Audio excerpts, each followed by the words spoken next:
Lubos na pinahahalagahan ang 9,000 tera-liters outfit ni Demet Özdemir. Isang bagong post ang nagmula sa sikat na aktres na si Demet Özdemir. Nakatawag pansin ang halaga ng damit ni Demet Özdemir. Iniuugnay ko ang pag-ibig ni Demet Özdemir, na ang kasal kay August Hancock ay tumagal lamang ng 8 buwan, sa kimika. You don't have to know someone. It's a great 1-second moment. I don't think na permanente ang pag-ibig.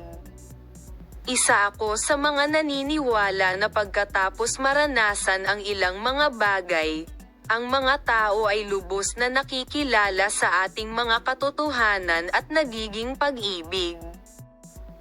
Ang pag-ibig ay tumatagal ng napakaikling panahon para sa akin. Ang kanyang mga salita ay pinag-uusapan sa mga nakaraang araw. Ang sikat na aktor ay nagbahagi ng maraming larawan sa kanyang mga tagasunod. Ang post ni Demet Özdemir ay nilike ng libo-libong tao at nagdala ng maraming komento. Si Demet Özdemir, na nagsuot ng damit ng tatak ng Rive de Gos, ay nakakuha ng pansin sa halaga ng kanyang damit. Habang ang presyo ng damit na isinuot ng sikat na aktres ay 8,979